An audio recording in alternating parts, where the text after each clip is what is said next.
लगभग 3 करोड़ लोगों ने मकर संक्रांति के पर्व पे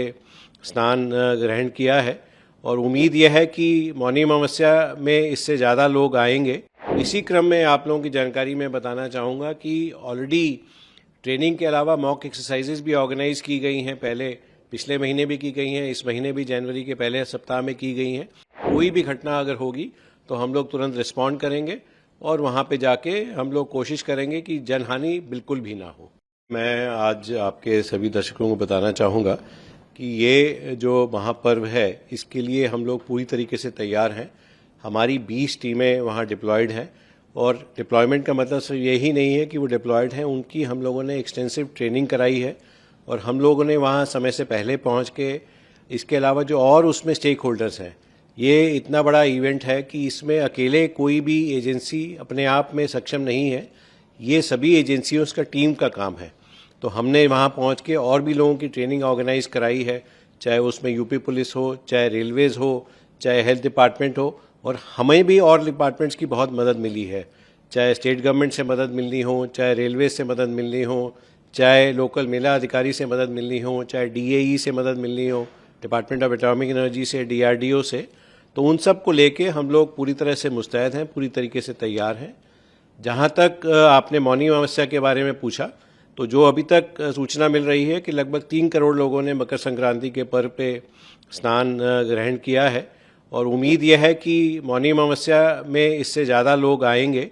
और उसी चीज़ को ध्यान में रखते हुए हम लोग तैयार हैं। और इसी क्रम में आप लोगों की जानकारी में बताना चाहूँगा कि ऑलरेडी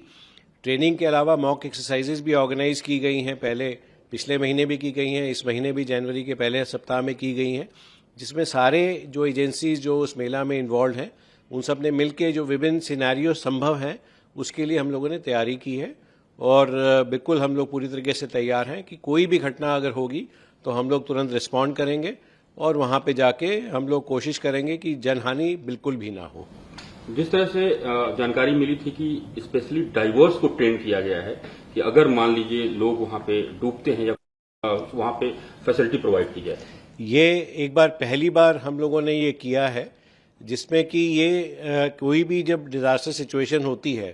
क्योंकि जहाँ एक वाटर बॉडी है तो वहाँ पे वाटर डिज़ास्टर की संभावना बहुत ज़्यादा होती है। तो ये संभावना हमेशा रहती है कि अगर श्रद्धालु आ रहे हैं, वो स्नान करने के समय उनका पैर स्लिप हो गया या बोट पे चल रहे हैं तो उससे स्लिप हो गए, तो जब तक एनडीआरएफ पहुँचेगी तब तक समय लगेगा। तो ये हुआ कि जो जितने भी नाविक हैं, वहाँ 6000 से अधिक नावें रहती हैं, तो नाविक ज़्यादातर जो हैं वो अच्छे स्विमर्स होते हैं। बट ये हम लोगों ने एनालाइज़ किया कि एक अच्छा स्विमर होना और उसके बाद जान बचाने में थोड़ा एक्स्ट्रा ट्रेनिंग की ज़रूरत है।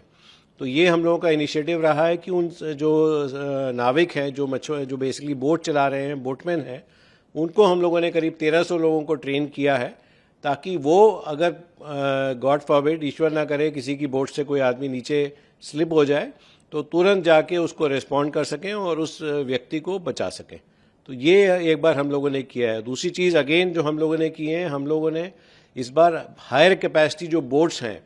वो जो हमारे पास जो थी, इससे पहले 30 हॉर्स पावर की हम लोग मोटर्स की बोट इस्तेमाल करते थे, इस बार हम लोगों ने 40 हॉर्स पावर की मोटर की बोट जो है खरीदी हैं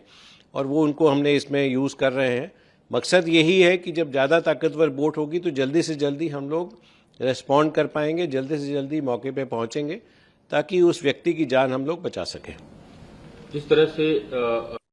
हो सकता है कि इस तरह चीजें हो जाएं, जिसमें अगर आप बात की जाए तो भगदड़ वगैरह को लेकर भी तैयारियां, एनडीआरएफ किस तरह से मुस्तैद है उस चीज़ के लिए? देखिए, मैंने जैसे आपको बताया कि हम लोग हर जो सिचुएशन है उसके लिए तैयार हैं। चाहे जो मैंने जैसे बताया कि वाटर बेस्ड थ्रेट वो एक इशू आता है। कई बार ये हो जाता है कि भाई वहाँ पे क्योंकि बहुत सारा टेंट सिटी बने हुए हैं, वहाँ पे बाय चांस कहीं से आग लग जाए या उसमें कोई टेंट कोलैप्स हो जाए या अगल बगल आने जाने के रास्ते में बिल्डिंग्स भी पक्की बिल्डिंग्स हैं, वहाँ कोई कोलैप्स हो जाए, उसके लिए भी हम लोग तैयार हैं। और एक जिसके लिए हम लोग पूरी तरीके से तैयार हैं, जो हम लोगों में से कोई नहीं चाहता है, वो होता है केमिकल, बायोलॉजिकल और न्यूक्लियर थ्रेट। तो हमारी 4 टीमें सीबीआरएन की भी वहाँ लगी हुई हैं, जिसमें हम लोगों को डीएई की भी हम लोगों ने मदद ली है, उनके भी साइंटिस्ट वहाँ तैनात हैं, डीआरडीओ के भी लोग वहाँ तैनात हैं और जो उससे जुड़ी हुई एजेंसीज हैं वो सारे लोग तैनात हैं ताकि किसी भी संभावना में जो आप सोच सकते हैं